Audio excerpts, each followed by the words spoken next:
Boa noite. Quando os meus filhos eram pequenos, eles tinham muita dificuldade de entender o motivo pelo qual eu não dava dinheiro para crianças que me paravam no sinal de trânsito. Não adiantava eu explicar que eu já ajudava 2 organizações, institutos, que apoiavam crianças carentes com problemas de saúde, porque isso não resolvia o problema daquela criança no sinal que estava me pedindo dinheiro ou tentando me vender uma bala. E meus filhos ficavam indignados. Com o tempo, essa indignação diminuiu, por 2 motivos. O primeiro deles é porque eles cresceram e, naturalmente, começaram a compreender que era melhor que eu apoiasse projetos mais estruturantes. E o outro motivo é porque a gente se acostuma. Infelizmente, a gente se acostuma a viver numa cidade maravilhosa para poucos, muito poucos. É claro que a desigualdade social é uma questão de Estado, mas num país tão desigual como o Brasil, o Estado sozinho não é e não vai ser capaz de dar uma resposta à altura das demandas da sociedade. E aqui eu estou falando das demandas mais básicas: acesso à educação, saúde, saneamento básico, alimentação. Enquanto sociedade civil, a gente pode e deve continuar cobrando essas soluções do Estado. Mas será que só isso é suficiente? Uma sociedade civil engajada e que se sinta parte da solução tem se provado um caminho possível na busca por essas soluções. E é sobre isso que eu vou falar para vocês hoje. Em março de 2020, quando a gente escutava notícias assustadoras do que estava acontecendo fora do Brasil na pandemia, notícias que vinham da China, notícias que vinham da Itália, um grupo de pessoas aqui no Rio começou a se falar, trocar mensagens e se articular para tentar pensar em possíveis ações que pudessem mitigar os efeitos da pandemia. Cada um foi acionando seus contatos, foram chamando mais pessoas e, depois de poucos dias de conversas muito intensas, esse grupo entendeu que ele precisava atuar em 2 frentes. A primeira, tentando ativar leitos hospitalares para pacientes da rede pública, e a segunda frente, distribuindo material de higiene e limpeza nas comunidades vulneráveis para pessoas que, muitas vezes, não tinham acesso a saneamento básico. Essas pessoas não tinham água encanada para higienizar suas mãos, para tomar seu banho, para escovar os dentes. São ações tão banais para a gente que às vezes a gente não percebe que é um privilégio, que não é todo mundo que tem acesso. Essas pessoas não tinham água para lavar os alimentos, não tinham água para preparar a sua comida. Comida? Que comida? Na primeira semana de atuação, a gente percebeu, e eu falo a gente e vou tomar liberdade de eventualmente falar na terceira pessoa, porque eu participei desse grupo de pessoas que começou a se mobilizar para buscar as soluções. Então, na primeira semana, a gente percebeu que a fome chegou nas comunidades antes do vírus. E a gente aumentou o escopo do trabalho e, junto com material de higiene e limpeza, a gente resolveu entregar cestas de alimentos. Na frente de saúde, entendendo que a demanda era por leitos hospitalares, a gente começou a ter várias reuniões para tentar estruturar juridicamente essas doações. Não é simples fazer doação para a rede pública. E no dia 22 de março de 2020, era um domingo, lembro bem, a gente divulgou uma carta pedindo apoio para arrecadar 5,5 milhões de reais para ativar 50 leitos de UTI no Hospital Universitário Clementino Fraga Filho, da UFRJ, no Fundão. Domingo. Na quarta-feira, a gente tinha o dinheiro na conta. Na sexta-feira, a gente tinha o dobro. E a gente se deu conta do tamanho da responsabilidade. Várias pessoas e já algumas empresas estavam acreditando no que a gente estava propondo e queriam fazer parte da solução. A gente precisou parar para se organizar, estabelecer a governança, organizar os processos e fundamos um movimento, o Movimento União Rio, que é um movimento voluntário da sociedade civil e que une pessoas, empresas e organizações com o objetivo de preservar vidas. É importante dizer que é um movimento sem CNPJ.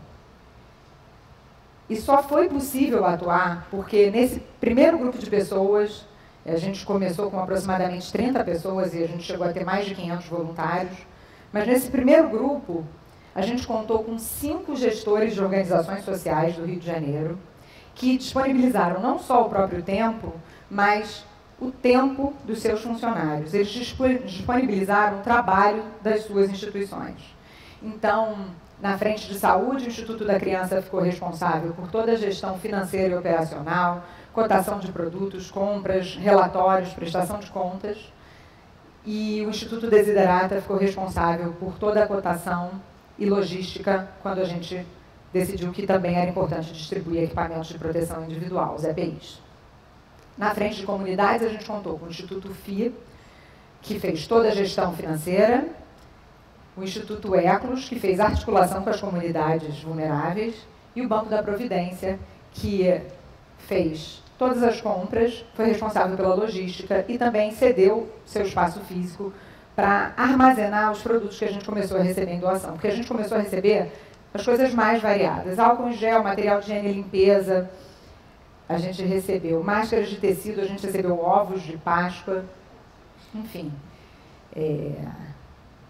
O movimento União Rio inspirou o surgimento de movimentos semelhantes em 20 estados do país. Em 2 anos de atuação, 100 milhões de reais foram arrecadados, 466 leitos hospitalares foram ativados para pacientes do SUS, mais de 1 milhão de itens de EPIs foram distribuídos para hospitais da rede pública, bombeiros, forças de segurança. 128 consultórios médicos foram reformados no Hospital Universitário Clementino Fraga Filho. Na frente de comunidades, 575 mil cestas de alimentos foram distribuídas, beneficiando 2.300.000 pessoas em 237 comunidades do Rio. O trabalho voluntário no movimento me fez ter contato com realidades que eu não sabia que existia, ou talvez fingisse não saber, porque a gente se acostuma. Eu descobri que existe uma comunidade chamada Gogó da Ema. É uma favela em Guadalupe, a 20 quilômetros da Zona Sul. Nessa comunidade, as pessoas moram em casas de terra batida, barracos de madeira, e a cobertura das casas não protege da chuva, não é impermeável. Essas pessoas não têm acesso ao saneamento básico, não têm acesso à água. Mas quando eu digo que a gente se acostuma, a gente passa pela Rocinha, e quando a gente olha a parte baixa da Rocinha, que é onde a gente passa de carro, geralmente, a gente vê que existe uma mínima urbanização. Existem edifícios, existem ruas, iluminação pública. E a gente não se dá conta que na mesma Rocinha existem casas, que são barracos de madeira, com pisos de terra batida, que não têm acesso à água e a esgoto tratado.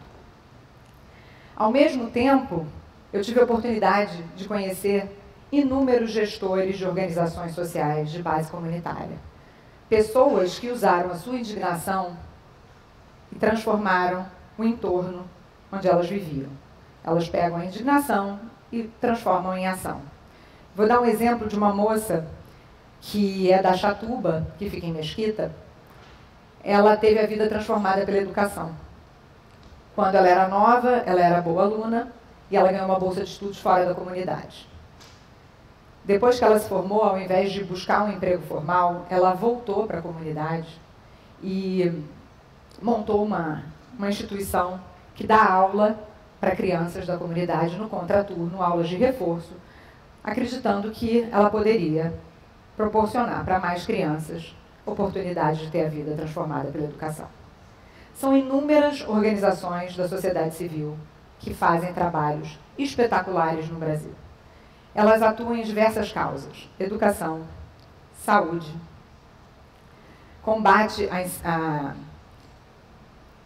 insegurança alimentar, Elas trabalham com proteção de meio ambiente, cultura. E todas essas organizações têm um desafio em comum: captação de recursos. Essas organizações dependem da filantropia e das doações para que elas possam não só executar o seu trabalho, mas também para que elas possam se sustentar e realizar, de fato, o trabalho. Talvez vocês já tenham escutado que o brasileiro não tem hábito de doar. Será? Durante a pandemia, 7 bilhões de reais foram doados no Brasil.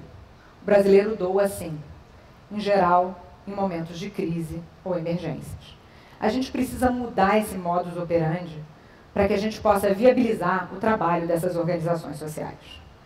São essas organizações sociais que vão possibilitar soluções inovadoras e que talvez possam, se o sucesso dessas soluções for comprovado, se transformar em políticas públicas. Vou dar um exemplo para vocês de um projeto que eu admiro demais. Aqui no Rio, do Banco da Providência. Eles têm um projeto de inclusão social produtiva. O que é esse projeto? Esse projeto capacita mulheres em situação de vulnerabilidade para que elas possam gerar renda.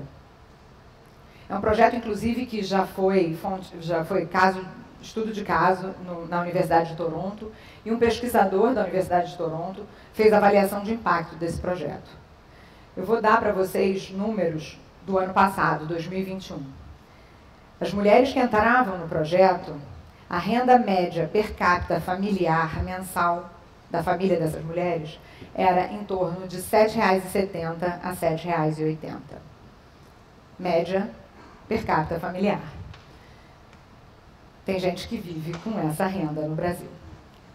Depois de 3 meses de capacitação, quando elas começaram a gerar a própria renda e saem do projeto, a renda per capita mensal familiar passou a ser entre 230 e 240 reais. É um verdadeiro aumento de renda e muda o que está entrando de dinheiro também circulando na economia. Esse ano, em julho, foi publicado um estudo do Banco Mundial que diz que no Brasil a gente desperdiça 40% do talento das nossas crianças. É um estudo sobre capital humano potencial. E ele diz que uma criança nascida no Brasil, quando ela chega à idade adulta, ela só vai ter desenvolvido 60% desse capital humano potencial. Esse estudo também diz que se essas crianças tiverem o seu capital humano potencial desenvolvido ao máximo, o PIB do Brasil poderia aumentar em 158%. A gente está desperdiçando talentos, desperdiçando potências, e a gente está reproduzindo desigualdade. Também foi publicada uma pesquisa, há 2 meses atrás, que diz que hoje no Brasil, 33 milhões de pessoas estão passando fome. Se a gente não está passando fome, a gente precisa fazer parte da solução. A gente precisa, como sociedade civil, manter a nossa indignação. A gente precisa se engajar para transformar. A gente não pode se acostumar. Obrigada.